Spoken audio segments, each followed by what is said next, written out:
Assalamualaikum warahmatullahi wabarakatuh. Kami dari Universitas Pamulang, program studi akuntansi S1. Di sini sebelumnya kami ingin memperkenalkan diri. Perkenalkan, nama saya Iza Azhara Sukanda. Dan saya Clara Mutia. Di sini kami akan menjelaskan mengenai badan usaha. Apakah kalian pernah mendengar tentang badan usaha? Mungkin kalian mengenal dari BUMN atau badan usaha milik negara. Tapi, tahukah kalian kalau badan usaha dan perusahaan itu bukanlah hal yang sama loh? Jadi, jika kalian bercita-cita memulai bisnis sendiri, yang ingin kalian lakukan bukan membangun badan usaha sendiri, melainkan perusahaan. Sebelum memutuskan untuk memulai usaha sendiri, mungkin ada baiknya kamu mengetahui apa itu perusahaan dan apa itu badan usaha, serta bentuk mereka masing-masing. Di sini saya ingin menjelaskan mengenai perbedaan badan usaha dan perusahaan. Sebetulnya apa sih bedanya antara badan usaha dan perusahaan?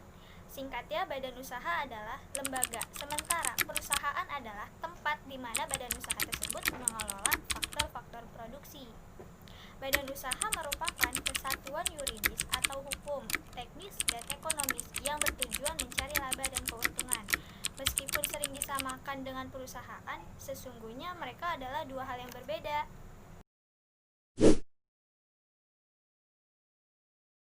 Di sini ada bermacam-macam bentuk badan usaha di Indonesia, yaitu BUMN dan BUMS. Perbedaannya, BUMN merupakan badan usaha yang seluruh atau sebagian modalnya dimiliki oleh pemerintah. Sedangkan perbedaan BUMS adalah jenis badan usaha yang didirikan dan dimodali oleh seseorang atau sekelompok orang. Di sini, saya akan mengambil salah satu macam bentuk badan usaha di Indonesia, yaitu badan usaha milik swasta. Badan usaha milik swasta pun dibagi-bagi lagi menjadi beberapa bentuk. Yang pertama, ada firma. Merupakan sebuah badan usaha yang didirikan oleh 2 orang atau lebih, di mana tiap anggota bertanggung jawab penuh atas perusahaan. Modal yang dipakai firma pun berasal dari anggota pendiri itu sendiri. Laba atau keuntungannya dibagikan kepada anggota dengan rasio yang sesuai dengan perjanjian pada saat mendirikannya. Ciri-ciri firma. Yang pertama, semua anggota pendiri firma aktif dalam menjalankan bisnis. Yang kedua, tanggung jawab tak terbatas atas segala risiko yang terjadi. Yang ketiga, akan berakhir jika salah satu anggota mengundurkan diri atau meninggal dunia.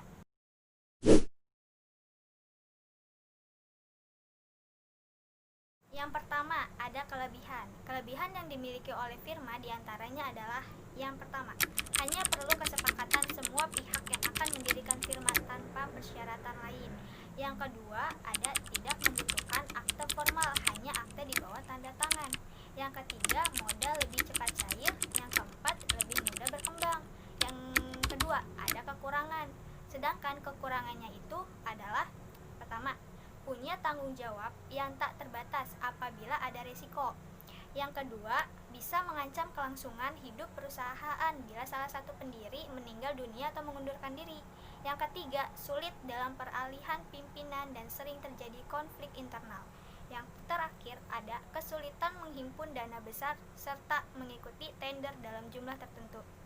Beberapa contoh perusahaan yang tergolong firma yaitu perusahaan sepatu dan sportswear seperti Nike, Converse, firma hukum, firma akuntansi, dan konsultasi bisnis.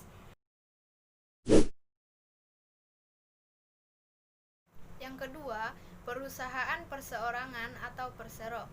Sesuai dengan namanya, perusahaan perseorangan adalah badan usaha yang kegiatan usaha, modal, dan manajemen ditangani oleh satu orang.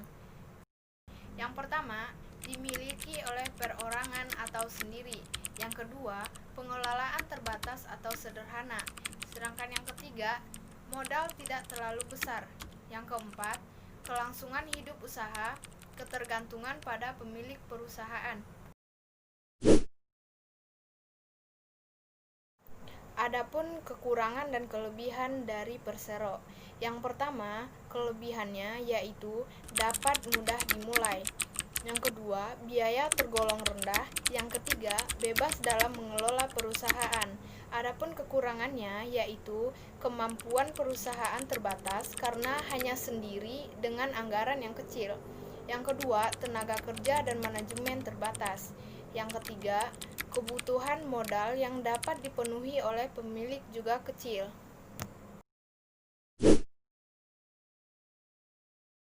Yang ketiga, perseroan terbatas atau PT. Inilah badan usaha yang paling banyak diminati oleh pengusaha. Kamu pun pasti sudah sering mendengar sebutan PT.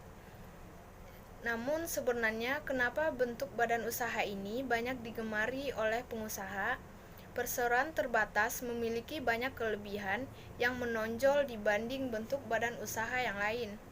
Misalnya, badan usaha yang bisa dimiliki sangat luas, gerakan bidang usahanya pun bebas.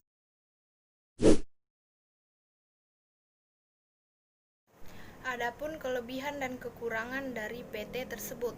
Yang pertama, kelebihannya yaitu mudah dalam peralihan kepemimpinan. Yang kedua, mudah memperoleh tambahan modal. Yang ketiga, kelangsungan perusahaan sebagai badan usaha lebih terjamin. Yang keempat, lebih efisien dalam manajemen pengelolaan sumber-sumber modal. Adapun kekurangannya, yang pertama, pajaknya berganda antara pajak penghasilan dan pajak dividen. Yang kedua, pendiriannya memerlukan akta notaris dan izin khusus usaha tertentu. Yang ketiga, biaya pembentukan PT relatif tinggi. Yang keempat, terlalu terbuka dalam pelaporan kepada pemegang saham. Selanjutnya ada CV. CV merupakan badan usaha yang berasal dari Belanda dengan sebutan Commandeer Vennootschap sehingga disingkat sebagai CV.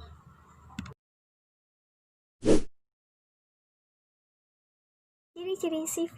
Yang pertama, didirikan oleh minimal 2 orang sebagai sekutu aktif, satu lagi sebagai sekutu pasif. Yang kedua, seorang sekutu aktif akan bertindak mengurus kegiatan usaha dan bertanggung jawab penuh atas segala risiko. Yang ketiga, sekutu pasif hanya bertanggung jawab sebesar modal yang ia setorkan ke dalam perusahaan. CV juga mempunyai kelebihan dan kekurangan. Yang pertama, kita akan membahas kelebihan dulu. Kelebihan dari CV yaitu yang pertama, bentuk CV sudah dikenal masyarakat sehingga memudahkan perusahaan ikut ke dalam berbagai kegiatan. Yang kedua, CV mudah memperoleh modal karena pihak perbankan mempercayainya. Yang ketiga, lebih mudah berkembang karena dipegang orang yang ahli dan dipercaya. Yaitu kekurangan CV. CV mempunyai beberapa kekurangan, di antaranya yaitu pendiriannya lebih rumit karena melalui akte notaris dan didaftarkan ke Departemen Kehakiman. Yang kedua, status hukum badan usaha CV jarang dipilih oleh pemilik modal atau beberapa proyek besar. Nah, bagaimana? Apa kamu jadi lebih mengerti mengenai badan usaha dan bentuk-bentuknya yang ada di Indonesia? Jadi, sekarang kalau kamu ingin memulai bisnis baru, kamu bisa menentukan sendiri bentuk badan usaha seperti apa yang kamu inginkan.